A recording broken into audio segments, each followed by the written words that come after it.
And so, we love the way the Heat are playing right now. It really feels like for the first time this season, the Heat are trending in the right direction. 4 games over 500, finally into that top six in the Eastern Conference. They are in Dallas to finish off this road trip, taking off the Mavericks. And joining us here, the outstanding play-by-play man for the Dallas Mavericks, Chuck Cooperstein, here with us. Also, we like that he's a Florida Gator, although I'm sure you are not very pleased about the state of Florida athletics. Would I be right about that, Chuck? A little bit down about that?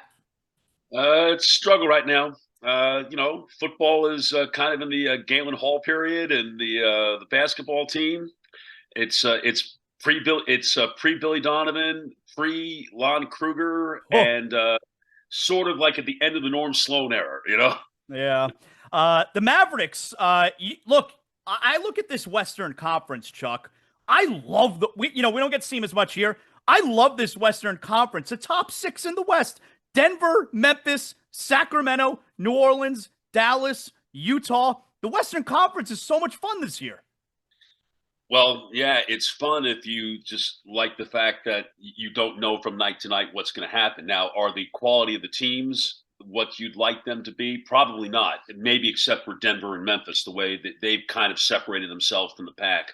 But it is a night to, if Jeff Van Gundy always says, it's a make or miss league. It's a night to night league in the Western Conference because you really don't know what you're getting. The Mavericks began, actually ended December and went into early January. They didn't have a very strong schedule, and they took advantage of it. They won 7 in a row. They hadn't won more than 6 in a row since the championship season in 2011.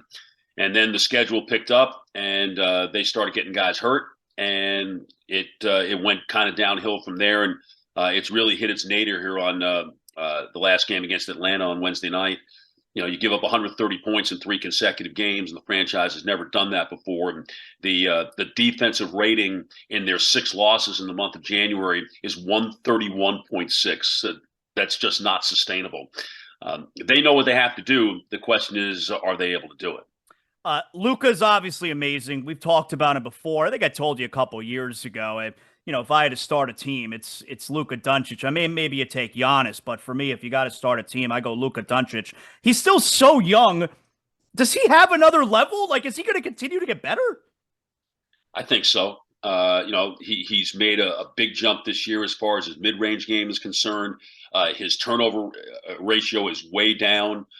Even if, or his turnover percentage is way down, his assist to turnover ratio is way up.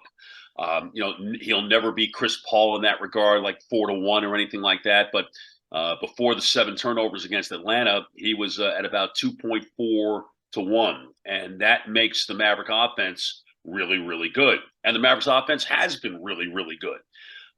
But the defense is just completely taken away from that. But he can be a better 3-point shooter, a more consistent 3-point shooter. He's streaky.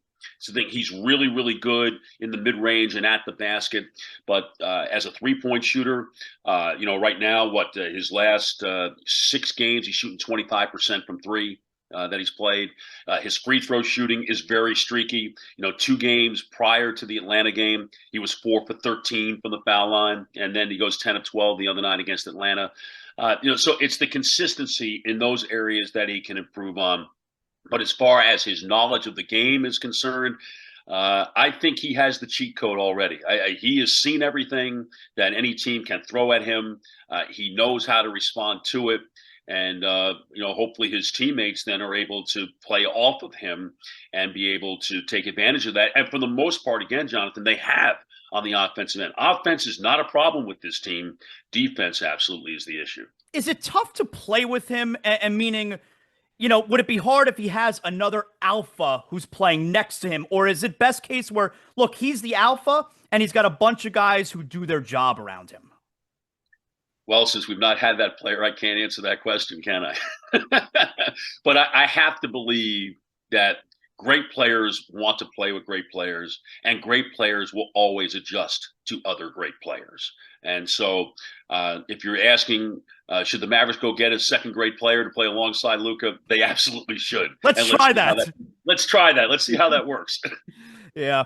What have you seen of the Heat so far this season? It's been a really tough, first third plus of the season for us. we're finally now starting to look like the Miami Heat. Yeah, this has obviously been a very good stretch here. 4 out of 5 and 9 of the last 13, and the losses are all close losses. Although I guess the Atlanta game the other day was a bit misleading because they did make the run back, but they fell way behind in that game. The thing I always think about Miami is they're the hardest playing team in the league. They will never be outcoached because Eric always seems to have everything lined up. Their talent level is not great, in my opinion. I mean, Butler's terrific. Adebayo, look, when you're one of 5 guys in the league that's averaging 20 and 10, even in an inflated NBA, that's really hard to do, and it says a lot about him. But a lot of the role players, they blow kind of hot and cold too. Mm-hmm. They just happen to be like a guy like Hero. I guess right before he got injured. I mean, he was on a really good run, and Max Strus is a streaky shooter. Reminds me a lot of Hardaway in that regard. It's like it always looks good leaving his hand. Doesn't always go in, but it looks good that way. But you always know with Miami, even with their issues on offense, and they've had them for a lot of the year, they're always going to guard. They will always guard people. They will always be physical. Those are the types of teams the Mavericks have really struggled against, and the guys that really Luka has struggled against the most. Now, I'm sure you're aware of this, but Luka scores fewer points on average against the Heat than he does against any other team in the league. Oh, really? Yes, and he has his second worst field goal percentage against the Heat. A 1/100th of a percentage point behind Philadelphia, 37.6%. So they've done a good job with him. I mean, they've always made him work. They were among the first to really try to blitz him hard on every possession and make him give up the ball. And he's done a good job of being more patient in that regard. But again, like when he tries to take the ball in the lane, normally he can overpower people. He's not been able to do that against Miami, whether that's because PJ Tucker's there or whoever else is playing that power forward spot who's trying to guard him. They're usually able to do a fairly decent job in taking away what he really likes to do. I wonder, again, is Caleb Martin guarding Luka tomorrow night? And if he is, and they're not going to trap a lot, I don't think he has the size to be able to keep Luka from doing what he wants to do. So I expect some exotic stuff from Miami again. And I think the Mavericks will just have to be able to, do their best to try to account for that.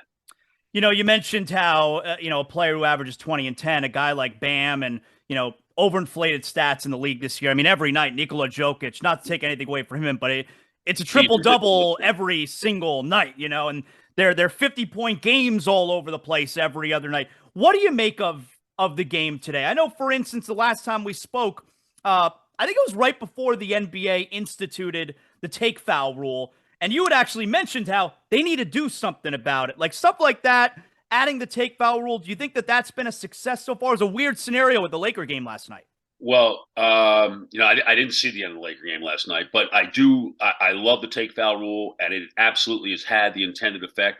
Fast break points are up, and as a result, scoring is up because the game is going up and down the floor a little bit more. So I think that was a very good addition. There are a lot of other things in my mind that they could do as well. Basically borrow a lot from FIBA that I think would improve their game quite a bit.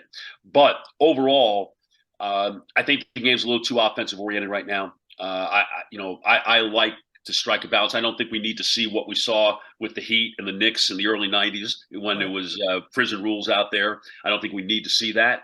But, I really games that are, 104 to 100. I like that. There's nothing wrong with that. There's got to be a balance, I think, that's struck. And, you're having a hard time, too, because of the way the officials are asked to work the games. You're basically not allowed to touch them. You can't touch players when they are outside the foul line. And then if they drive to the basket and somebody makes a play, trying to block a shot, and on the follow through, they hit the guy above the shoulders, that's now an automatic flagrant foul. And so it's 2 shots in the ball. And it's like, so all those little things always wind up adding to scoring, not to mention the fact that teams are shooting free throws better than they've ever shot them before, ever. I mean, they're shooting well over 78%.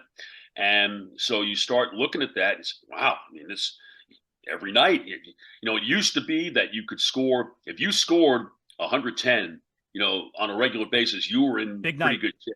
Well, now you better score somewhere about 117 points if Yeah. you really want to think about winning every night, and then try to find a way to hold teams down. What defensive ratings used to be like, if you were at 10, like at 105, man, you were a defensive juggernaut. Well, now it's basically what I think the league lead. Memphis has the best defensive rating now at 110, and I think the Heat are fifth at 111, a little over 111. I mean, it's a different world out there, Jonathan. It really is, and it does point to, when you're putting your teams together, you really need those 3-and-D guys who can shoot the heck out of it, and then guys who can defend on the perimeter.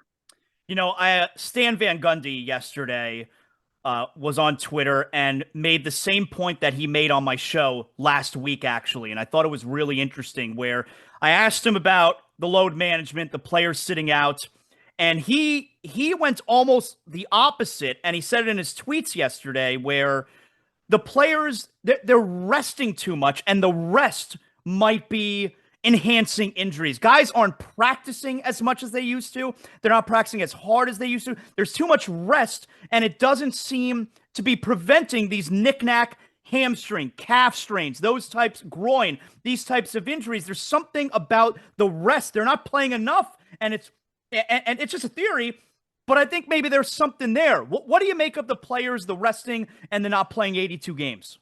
Well, I saw Stan's tweet and then the follow up, and then the comments behind it, which are always even more entertaining than the original tweets. But I think there's something to it. But again, we're of a different age too. I think you and I and Stan, we're all of a certain age where we saw guys play. Mm-hmm. And the game certainly is different in the sense that there's more speed in the game than ever before, and there's probably more quick twitch than has ever been before.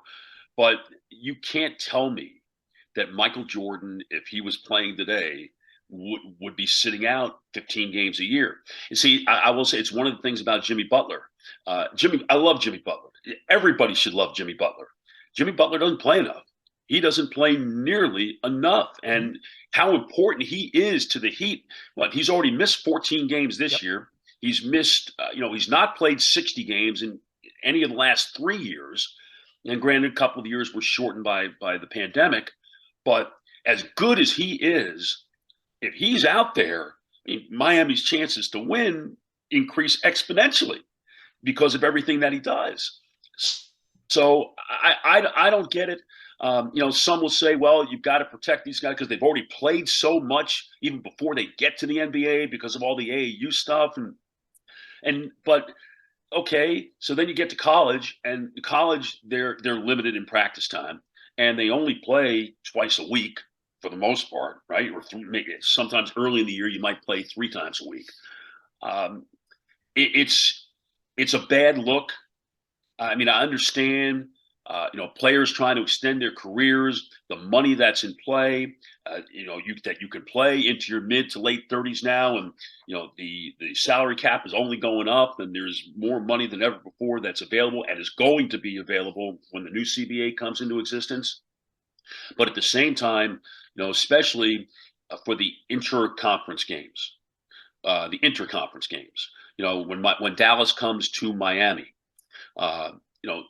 When Dallas comes to Miami late in the year, we're going to be on the first of a back-to-back. The second game's in Atlanta. Luka's missed 5 games this year. 4 of them are in places where the Mavericks are only playing 1 time. Or I should say 3 of them, because in Portland, right? That's so tough. He got to play 1 game in Portland. But the point being, fans should never have to look at the schedule and say, well, oh man, it's the second of back-to-back. Well, I'm not going to buy tickets for that game because there's a pretty good chance Luka's not going to play. And it's a terrible look for the NBA. But I don't know that it is a problem that will be solved, because you have 2 very, very divergent interests here. You have the team interest in trying to keep the players as healthy as they can, versus the business interest of the league, which is built on the stars of the league playing every night, or as certainly as often as they can play, as long as they're not obviously injured and out for a significant period of time. I mean, I don't know how they do it in Dallas, Chuck, but here in Miami, and I believe in a lot of cities, they do tier pricing based on what Yes, they team. do. All right, Yep. and so take Luka for instance. If the one game that the Mavericks are here, he doesn't play because it's a back to back. I paid more money to go to that. Like what Yep. the fans are the ones who are being crushed here. Totally. Totally. And you know what? In many cases, the TV networks are being crushed as well, because they're scheduling games. You think, well, this matchup looks really good, but then they're not necessarily going through the entire schedule and seeing, are they on the second night of a back-to-back, and is there the possibility that Luka won't play, or Jimmy Butler won't play, or Giannis won't play, or Embiid won't play, or any of those guys. And as I said, it's you've got two very divergent interests here. Yeah. And I don't think it's ever going to be solved, because science is telling these guys don't play. And yet the league is telling these guys, we need you to play. And this is how you're making your money and we are making our money. So where do we go? Two other broader issues I want to ask you about here, Chuck. Number one, we're a couple years into it. Do you like the play-in scenario? Is there any change that could be made there as far as playoffs that you think the league should consider? And second, boy, you got some bad teams. Houston Rockets, Detroit Pistons, San Antonio Spurs, the Wembanyama stuff. Do you think there's anything? I mean, I know they adjusted it a few years ago with the draft lottery odds. Do you think potentially there are any changes to come there as well? I don't think so, because I think we've seen already the effects of the flattening of the odds, that teams that have won the lottery are coming from back in the pack. You don't have to necessarily tank it all the way in order to get the number one. And so from that standpoint, it's good. But there's but now those teams that are a little farther back, let's get a few more ping pong balls maybe, and let's see where we are. But I don't know that you're getting the out and out tanking that you had back in the day. So I do like that, and I'm a fan of the play-in. I don't think I wasn't necessarily before it was announced, but then watching it play out certainly 2 years ago, where all those teams that were just, either fighting to get in, or more importantly, Jonathan, those teams that are fighting to get to the top six so they don't have to play in the game. So, I think there's a dual-pronged effect here of that, and just those teams that are saying, well, are we better off with a 1 in a million chance of as the 14th seed of getting the ping pong ball and winning, as opposed to playing a couple of extra games that really mean something, and then give us a possibility to go to the playoffs where our organization might be able to make a little money, and frankly, if you're a young team, get playoff experience that you wouldn't otherwise have prior to all this. So the only thing perhaps that I would change, I don't know that 10 teams is great, 20 teams overall.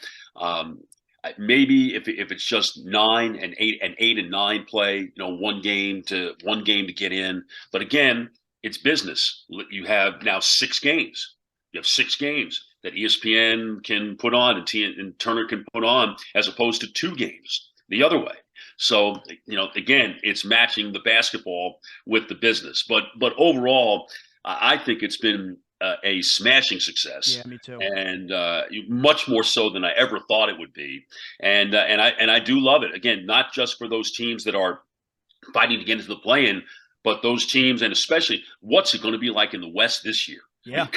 Coming down, man, the last month of the season, it's going to feel like the playoffs. And in fact, in a lot of ways, it feels like the playoffs now.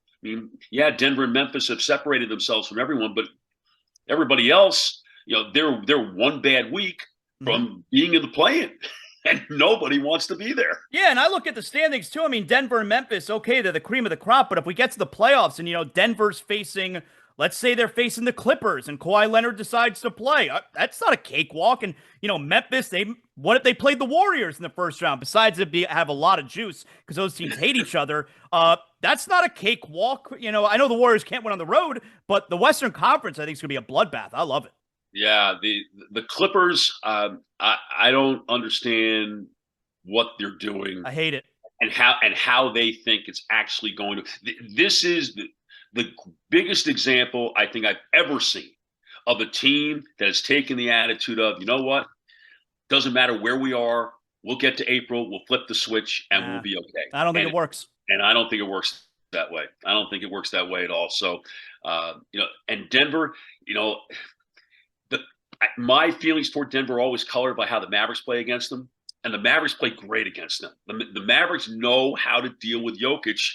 And I don't know why they know how to deal with Jokic, since they're having a hard time dealing with everybody else. But they managed to control him, not necessarily stop him, but they managed to kind of keep him in a little bit of a check. And the Mavericks have had great success against them. So, I still kind of have my doubts about them. But they're a terrific offensive team. I mean, not just the Jokic numbers, but they got great shooters, and just they don't shoot they don't shoot shots that they can't make. And I think that's a very underrated skill among teams. Teams are playing the math game so often that they're taking shots that, hey, 3 is better than 2, but they fail to also tell you that 2 is better than none. Totally agree. Yep. So, but yeah, the West is, man, the idea of, as we sit here today, Jonathan, that the Sacramento Kings are in 3rd place in the Western Conference. It's so cool.